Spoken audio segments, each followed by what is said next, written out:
"You were never supposed to have that money anyway," my mother said, and somehow her voice sounded calmer than mine did. I remember staring at the phone pressed against my ear, standing completely still in my kitchen while the coffee maker hummed beside me. For a second, I honestly thought I'd misheard her. Mothers weren't supposed to say things like that. Not your own mother. Not at 64 years old, after a lifetime of birthdays, Christmas dinners, family vacations, and promises that blood always came first. I said nothing. I just looked out through the kitchen window at my backyard. The maple tree near the fence swayed slightly in the Connecticut breeze. 3 squirrels chased each other across the grass like nothing in the world had changed. But everything had changed.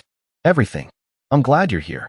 Stay with me until the end, and tell me where you're watching from, because I still find comfort knowing stories can travel farther than pain does. Looking back now, I think the strange part wasn't what my mother said. The strange part was how little surprise I felt afterward. Shock, yes. A heaviness in my chest, absolutely. But surprise? Not really. That should have told me something. The call had come 30 minutes earlier while I was rinsing dishes after breakfast. Nothing fancy. Just toast, scrambled eggs, and half a cup of coffee I'd forgotten to finish while reading the local paper. Mornings had become quieter over the years. My husband had passed away 6 years earlier, and silence had settled into the house slowly after that. At first it felt temporary. Then one day, I realized silence had unpacked its bags and moved in permanently. I lived in a small white colonial house outside Hartford. Nothing extravagant. 3 bedrooms. A little front porch. About a quarter-acre of land I'd spent years planting flowers around. I liked routines. I watered my roses every morning. I folded blankets before bed. I still kept my husband's old reading glasses in the top drawer beside the bed because throwing them away felt wrong somehow. My phone rang while I was wiping off the kitchen counter. Michael Bennett. I recognized the name immediately. Family attorney. I'd met him before at holiday gatherings and estate meetings years earlier. Michael wasn't someone who called casually. "Mrs. Parker?" he asked carefully after I answered. "This may not be the best time, but I think we need to speak in person." Something in his voice made me stop wiping the counter. I looked down and realized my hand had frozen over the same spot. "About what?" I asked. Silence. Just for a second. Long enough for me to notice it. "I'd rather discuss that privately." I remember forcing a little laugh. The kind people make when they suddenly feel nervous but don't want to sound nervous. "Michael, you're making me worry." Another pause. "Tomorrow morning. 10 o'clock. That was it. No explanation. No details. Just a meeting. I stood there afterwards staring at my reflection in the microwave door. My silver hair needed brushing. My sweater had a small coffee stain near the sleeve. Normal things. Ordinary things. But I suddenly felt like I was standing outside my own life looking in. Then my mother called. Dorothy Parker. 83 years old. Still sharp. Still perfectly put together. Still able to make criticism sound like concern. "Hello, sweetheart," she said. Sweetheart. She hadn't called me sweetheart in years. And suddenly, for reasons I couldn't explain yet, the room felt colder. I sat down slowly at the kitchen table with the phone still in my hand. Sweetheart. The word kept replaying in my head in a strange way, like hearing a song from childhood in a grocery store and suddenly remembering something you had forgotten for years. My mother had always known how to sound warm when she wanted something. I did not realize that as a little girl. Children rarely do. They hear praise and affection and assume it means love. They do not understand that sometimes words can be costumes. "Evelyn," my mother said again. "Are you still there?" I blinked and looked down at my coffee mug. It had gone cold. I had forgotten to drink it. "I am here," I said quietly. "You sound distracted," she replied. I heard dishes clinking on her side of the call. I pictured her immediately. Dorothy Parker standing in her spotless kitchen wearing one of her pressed button-up sweaters and pearl earrings. Even at 83, she still looked put together before most people had finished brushing their teeth. She had always cared about appearances. Everything needed to look right. The house. The family. The stories people told about us. "I just got a call from Michael Bennett," I said carefully. Silence. Very brief. Barely noticeable. But it was there. Then her voice returned exactly the same as before. Smooth. Calm. "Oh," she asked. "About what?" I stared at the wall across from me. Family photos covered most of it. School pictures. Holiday gatherings. Birthdays. Smiling faces trapped inside wooden frames. I looked at one photo from nearly 20 years ago. Ryan stood beside me with his arm around our mother at Thanksgiving dinner. I remembered that day clearly. I had spent 6 hours cooking. Turkey, stuffing, sweet potatoes, homemade pie. Ryan arrived 40 minutes late carrying a store-bought pie, and somehow my mother spent the entire evening telling everyone how thoughtful he had been. I used to laugh about things like that. Small things. Harmless things. At least I told myself they were harmless. He wants to meet tomorrow, I finally answered. He did not say why. Well, she said quickly, I am sure it is nothing serious. I heard the smile in her voice. You worry too much. I almost laughed at that. My entire life my mother had called me sensitive. Too emotional. Too worried. Too serious. If Ryan forgot birthdays, he was busy. If I remembered every detail, I worried too much. Funny how labels follow you through life. Sometimes they fit so tightly you stop questioning who put them there in the first place. Maybe, I said. Another pause settled between us. Not uncomfortable exactly. Just strange. Then she spoke again. Ryan stopped by yesterday. My fingers tightened slightly around the mug. Oh, yes. He helped me organize some paperwork and old files. I felt something move quietly inside my chest. Not panic. Not yet. More like a cold draft entering a room through a window you thought was closed. Paperwork? I asked. Just old things, she said lightly. Nothing important. Outside my kitchen window, the afternoon sun had started slipping lower behind the trees. Shadows stretched across the backyard grass, long and thin. For some reason, I suddenly remembered being 10 years old, standing beside my mother at a school fair after winning second place in a writing contest. I had been smiling until Ryan won first place in a baseball game 30 minutes later. Suddenly, everyone forgot my ribbon, including me. After we ended the call, I stayed at the kitchen table for a long time. I did not move. I did not turn on the television. I did not even clear the breakfast dishes sitting beside me. I just sat there staring at that old Thanksgiving photo across the room. Funny how memories work. You can spend years believing you understand your life, and then one strange afternoon pulls on a loose thread, and suddenly everything starts coming apart. I picked up the frame and ran my thumb across the glass. Ryan looked happy in that picture. We all did. My mother sat between us, smiling, while sunlight poured through the dining room windows. Looking at it then felt different. I started noticing things I had never paid attention to before. Ryan had his arm around her shoulders. I sat at the end of the table holding a serving spoon because I had been standing up refilling everyone's plates. I remember that now. I had barely sat down during the meal. I spent most of the afternoon carrying dishes back and forth from the kitchen while everyone laughed in the other room. At the time I thought nothing of it. I was the responsible one. That was my role. Ryan was the carefree one. My mother used to say that all the time. Ryan has a free spirit. She would tell people with a smile. I used to wonder what kind of spirit I had. Responsible usually meant dependable.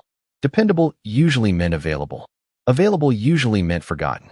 I stood up and carried my coffee mug to the sink. The coffee inside had become cold and bitter. I poured it out and watched the dark liquid disappear down the drain. Then another memory came back. I could not stop it. I was 14 years old. Ryan was 12. Christmas morning. I remember sitting on the living room floor wearing thick socks because the hardwood felt cold against my feet. Ryan opened a new bicycle. Red paint. White tires. Beautiful thing. I opened a sweater. My mother smiled and said, "You are older now, Evelyn. You understand things better." I did understand things better.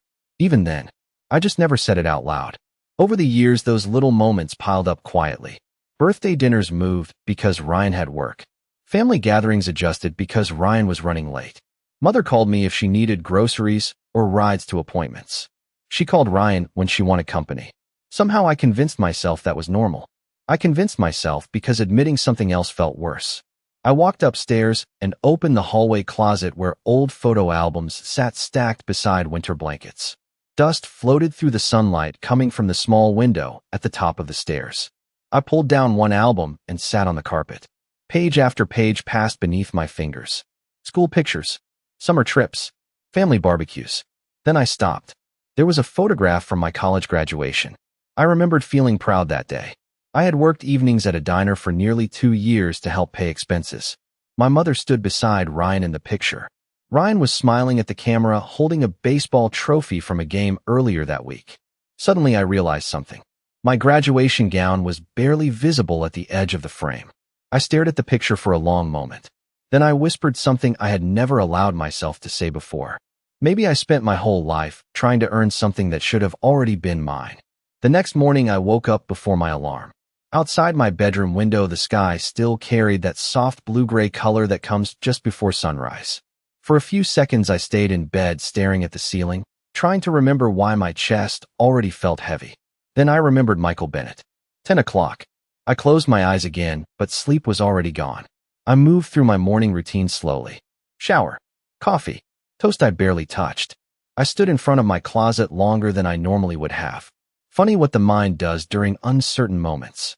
Out of all the things I could have worried about, I found myself thinking about sweaters. I finally chose a navy one and simple pearl earrings Frank had bought me years ago for our anniversary. I looked at myself in the mirror before leaving. 64 years old. Fine lines around my eyes. Silver hair resting neatly against my shoulders. I looked ordinary. Completely ordinary. But I felt like someone walking toward a door without knowing what waited on the other side. The drive into Hartford took about 30 minutes. Trees lined most of the road, their leaves beginning to shift into autumn colors. Orange, gold, deep red. Beautiful things usually looked peaceful from far away. Up close you noticed they were changing because they were letting go. Michael's office sat in a brick building downtown near a small park. I had been there before years earlier with Frank. Back then we laughed during meetings because Frank hated paperwork. He always joked that lawyers charged by the sigh. I smiled remembering that for half a second before reality settled back in. Michael greeted me himself when I walked inside. He looked different than I remembered. Older around the eyes. More serious. He shook my hand but held it a little too long. People do that when they feel sorry for you. Thank you for coming, Evelyn, he said quietly. I followed him down the hallway toward his office. Something felt wrong immediately. No small talk. No jokes about traffic. Just silence and the sound of our footsteps against the carpet. I sat down across from his desk and noticed a folder waiting beside him. Thick. Beige. Closed. Michael folded his hands together and looked down for a moment before speaking. There are some documents I think you need to see. My stomach tightened slightly. He slid the folder toward me. I opened it carefully. At first, I did not understand what I was looking at. Pages. Signatures. Financial forms. Transfer documents. I turned one page. Then another. Then another. My eyes stopped moving. I looked back at the top of one sheet and read the name again. Dorothy Parker. Ryan Parker. Asset transfer authorization. I blinked slowly. My brain felt like it had suddenly fallen behind the rest of me. I do not understand, I said quietly. Michael looked uncomfortable. Some assets were recently moved and reassigned. I stared at the paper. My mother and Ryan's names appeared over and over again. My own name barely appeared at all. I felt cold before I understood why. Then I noticed something small. Very small. A date near the bottom of one page. I looked at it again. Then again. My fingers stopped moving. Because according to that paper, signatures had been completed on a day my mother had called me 3 times asking for help because she said she was too confused to handle paperwork alone. I kept staring at the date while Michael continued talking, but his words felt distant for a moment, like hearing a radio playing in another room. I looked down at the page again. April 14th. I remembered that week perfectly. My mother had called me on Monday because she said she could not find her medication list. She called me again Wednesday because she could not remember the password to her email account. Then Friday morning, she called sounding frustrated because she said paperwork from the bank was confusing her. I had driven 22 miles to her house that afternoon. I remembered standing beside her kitchen counter reading documents for nearly an hour while she sat at the table drinking tea and shaking her head. I do not understand any of this anymore, she had told me. I remembered feeling sad for her. I remembered thinking age was beginning to catch up with her. I remembered holding her hand before I left and saying, "Do not worry, Mom. I will help you with whatever you need." I sat there in Michael's office feeling something strange settle over me. Not anger. Not yet. Something quieter. Something heavier. Michael slid another paper toward me carefully. "There is more," he said. I looked at him. He looked uncomfortable again. "What do you mean more?" He cleared his throat softly. Ryan was present during several meetings involving these transfers. I stared at him. Ryan. Of course Ryan. For a second I almost laughed. Not because it was funny. Because suddenly certain memories felt like old puzzle pieces clicking into place. Last Thanksgiving Ryan had asked strange questions during dinner. Questions I barely noticed at the time. Mom's house must be worth quite a bit now. Did she ever update her estate plans? Property taxes around here are getting crazy. At the time I thought he was making conversation. Ryan always talked about money the way some people talked about weather. Casually. Constantly. I lowered my eyes back to the folder. Did my mother know what she was signing? I asked quietly. Michael paused. That pause felt longer than any answer could have. I cannot make assumptions, he said finally. I nodded slowly. Of course he could not. Lawyers lived carefully around words. But silence says things too. I closed the folder gently and rested my hand on top of it. I noticed my fingers looked steady. That surprised me. I expected shaking hands. Tears maybe. Some dramatic moment people would recognize from movies. But none of that happened. I just sat there thinking about my mother's voice on the phone yesterday morning. Sweetheart. Then Ryan helping with paperwork. Then the strange calmness in her voice when I mentioned Michael's call. Small things. Tiny things. Pieces. Suddenly I realized I was not looking at one bad day. I was looking at a trail. And trails do not appear overnight. They are made one step at a time. I stood up slowly and picked up my purse. Michael looked concerned. Evelyn, he said. I looked at him and managed a small smile. I think I need copies of everything. Then I added something that surprised even me. I am not looking for revenge. I looked down at the folder resting against my arm. I think I am finally looking for the truth. The drive home felt shorter than usual, although I barely remembered any of it afterward. I remember red traffic lights. I remember turning onto my street. I remember pulling into my driveway and sitting in the car with the engine off while leaves rolled across the pavement in front of me. Everything looked exactly the same. My white porch swing sat near the front window. My flower bed still needed trimming. Mrs. Donnelly next door was walking her little terrier along the sidewalk. Normal things continued happening around me. That felt strange. You always think the world should pause when something inside your life cracks open. But it never does. The world keeps moving. I carried the folder inside and set it carefully on the kitchen counter like it was made of glass. I did not open it again. Not right away. Instead, I watered the plants near the window. I folded laundry. I wiped down a clean countertop that did not need wiping. I kept myself busy because I knew the second I sat down, I would start thinking too much. Around 4 that afternoon, my phone rang. Susan Miller. I stared at her name for a second before answering. Susan had been my closest friend for almost 25 years. We met at a community fundraiser when our husbands were still alive. Some friendships arrive quietly and stay forever. Susan was like that. You sound tired, she said after I answered. Not hello. Not how are you. Just that. I looked down at my kitchen floor and smiled a little. Susan always noticed things. Long day, I said. Evelyn. Silence. Then softer. What happened? I closed my eyes. Funny how some people can hear things even when you do not say them. 40 minutes later, Susan sat at my kitchen table holding a mug of tea between both hands. I had not even asked her to come over. She simply said she was coming and arrived carrying blueberry muffins from the bakery down the street. I told her everything. Michael's office. The documents. Ryan. The signatures. My mother's strange behavior. Susan listened without interrupting. She always did that. When I finished, she stared down at her tea for several seconds. Then she looked up at me. Can I ask something? She said carefully. Of course. When was the last time your mother suddenly became interested in paperwork? I frowned. What do you mean? Susan leaned back slowly. Evelyn, I have known Dorothy almost as long as I have known you. She tilted her head slightly. Your mother hates paperwork. I blinked. Then blinked again. Small memory. Tiny detail. Suddenly, I saw my mother years ago pushing tax forms across the table toward my father. I remembered her handing insurance papers to me because she said they gave her headaches. I remembered her avoiding numbers whenever possible. Susan stared at me. Quietly. Ryan helped with paperwork? She asked. I nodded slowly. Neither of us spoke after that. We did not need to. Sometimes truth does not arrive like thunder. Sometimes it arrives like a whisper, quiet enough that you almost miss it. Then suddenly, every memory around it begins changing shape. That night after Susan left, I finally opened the folder again. The house felt unusually quiet. The refrigerator hummed softly in the kitchen. Rain tapped lightly against the windows. I sat at the dining room table beneath the old hanging light Frank installed himself years ago. He used to joke that he needed 3 trips to the hardware store and 2 arguments with the instruction manual before getting it right. I smiled for a second remembering that. Then I looked back down at the papers. Page after page sat spread across the table. Transfers, signatures, dates, names. I started reading more slowly this time. Not as a daughter, not as someone trying to protect feelings, just as someone looking at facts. Funny thing about facts, they do not care who gets hurt. Around 8:30 my phone buzzed beside me. Ryan. I stared at his name without moving. Then I answered. Hey sis, he said casually. Too casually. How are you doing? I looked down at the papers in front of me. For years I probably would have missed it.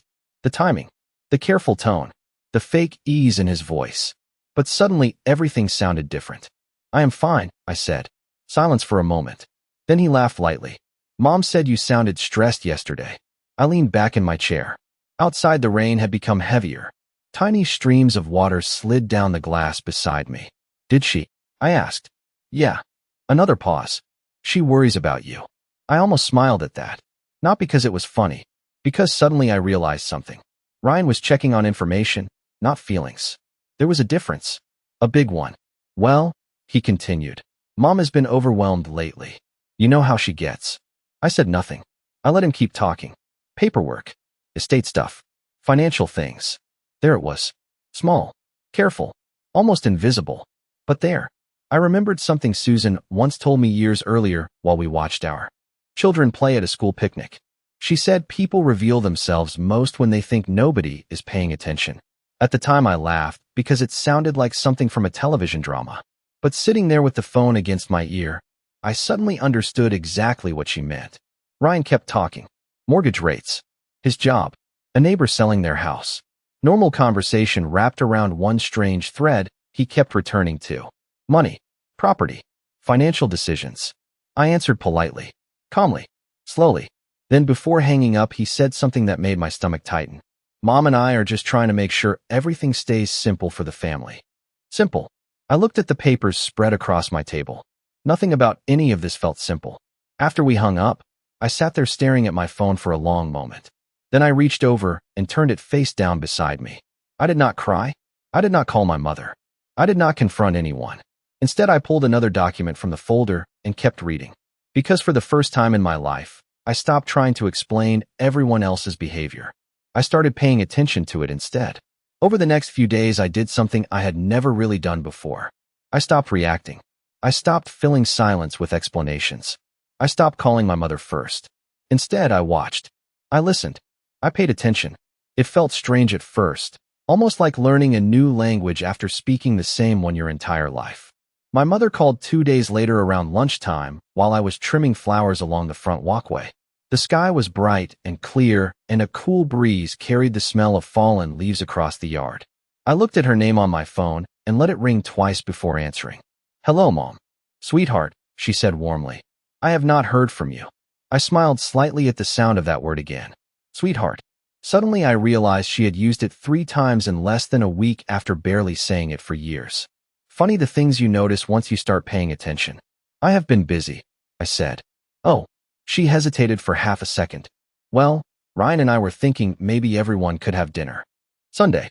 I clipped another flower stem carefully and dropped it into the yard bag beside me. Dinner.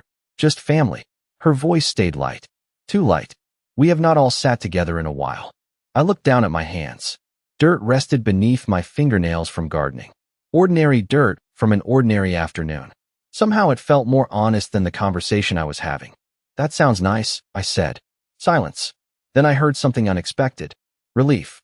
Tiny. Almost hidden. But I heard it. Wonderful, she said quickly. Ryan will be there too. Of course he would. After we hung up, I stood there staring across the street while a delivery truck rolled slowly past the neighborhood. Then I walked back inside and called Michael Bennett. He answered on the second ring. Evelyn. I have a family dinner Sunday. He paused.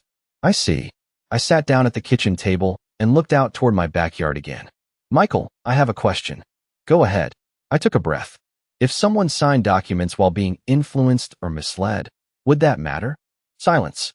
Then papers shifting on his end of the line. Potentially, he said carefully. Why? I looked toward the folder still sitting on my counter. I had not put it away. I wanted to see it. I wanted the truth sitting where I could not ignore it anymore. Because I think everyone believes I am still the same person I used to be. I said it quietly, more to myself than to him. After we ended the call, I sat there for a long moment. Then I looked at the calendar hanging beside the refrigerator. Sunday. Family dinner. For years I would have walked into that house hoping for honesty, hoping for warmth, hoping for approval. This time felt different. This time I was not walking in to understand them. I was walking in because I already started to. Sunday arrived with cool autumn air and clear skies. I pulled into my mother's driveway a few minutes before 5 and sat in my car for a moment with both hands resting on the steering wheel. Her house looked exactly as it always had. White shutters, neatly trimmed hedges, small ceramic flower pots beside the front steps. Looking at it brought back years of birthdays and holidays and ordinary family dinners. Strange how places can stay the same while the people inside them slowly become strangers. I took a breath and walked to the front door. My mother opened it almost immediately, smiling warmly. Sweetheart. There was that word again. She hugged me lightly and stepped aside. The smell of roast chicken and rosemary drifted through the house. Ryan sat in the living room scrolling through his phone. He looked up and smiled. Hey, sis. I smiled back. Calm. Simple. Normal. For years I would have walked into that room looking for signs that something was wrong. This time I did not need signs anymore. Dinner started quietly. My mother asked about my garden. Ryan talked about work. Dishes moved around the table. Silverware touched plates. Normal sounds. Normal conversation. But beneath all of it, I noticed things I would have missed before. Ryan kept glancing at my mother.